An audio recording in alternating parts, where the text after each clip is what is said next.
Welcome to the Pop Filler Podcast. My name is Philip. Let's start with the mailbag.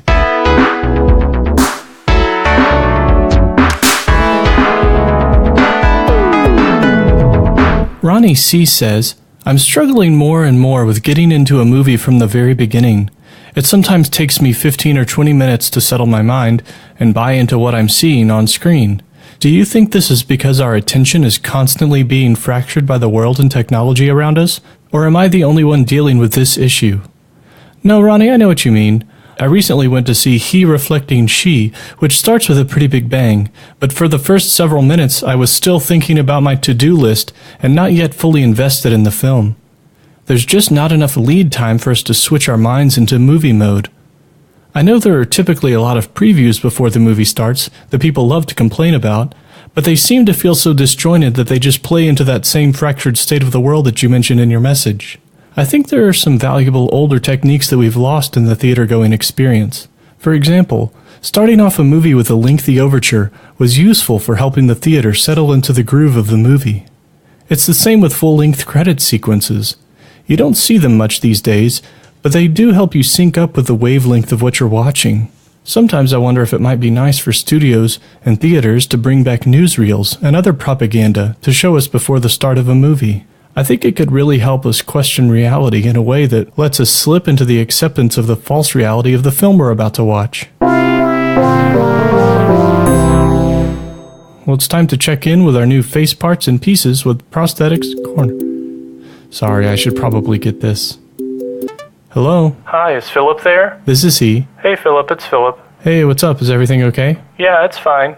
Did you figure out what was going on with the fertilizer? Yeah, I checked. I should have gotten 2 bags instead of 1. That's why we ran out. Really? But we don't have that big a yard. Right, but the spread rate is pretty high for this kind of fertilizer. Oh, okay.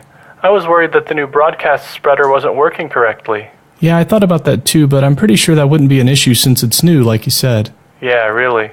It's okay, we figured out our total yard size. We found a piece of paper that had the size of our lot, and then we just subtracted the house and the pavement square footage, so we should be able to better plan the number of bags that we'll need next time. Okay, but when you were figuring out the yard size, did you remember to take out the square footage of the pavement? Yeah, I just said that. What was that? Yep, good point. Okay, well that all sounds fine.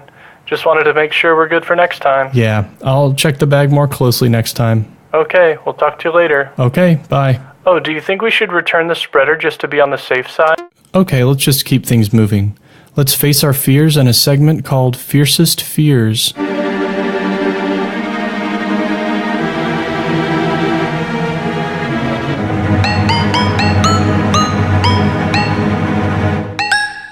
I'm scared of accidentally burning something down. Whether it's a building or a tree or a sausage on the grill, the sight of flames consuming anything is disturbing. It's why I don't really like being responsible for managing even a small fire. Thousands of years ago, people learned how to manipulate fire. But here's the thing, I don't think we really did. Fire is an uncooperative force, and we flirt with it every time that we start a car, or flip on a switch, or heat up a meal. I'd even hesitate to call fire a reluctant ally. I don't trust it, and I don't think it really cares one way or another about me. Whenever I see fire, I think of it as just one big hot mouth that wants to lick me. I'm scared of something going wrong when I'm around it, especially me inadvertently destroying my own property or someone else's. That's why second-degree arson is one of my fiercest fears.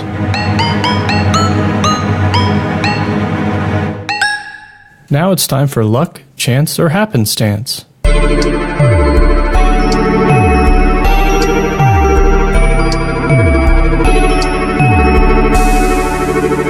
I don't know if you think things like luck or fate exist. I'm not so sure myself.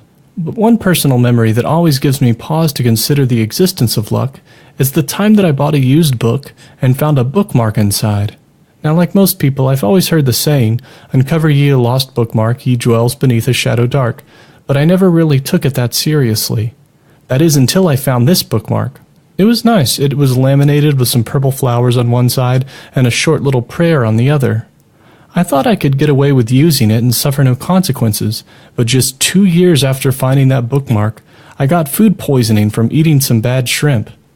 Maybe luck is just a word or a fun device to use in the stories that we share, but I don't ever completely discount it, and I'm definitely more wary about the shrimp that I eat. I do love shrimp though.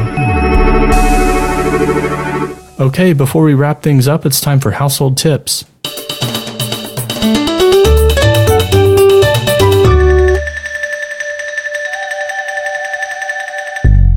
Do you have too many magazines in your home? Do you get behind on reading them?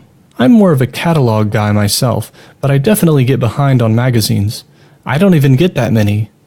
I've consolidated most of them to one stack, and I've discovered that a good way to knock out reading 2 or 3 at once is to take a bath and read them in there.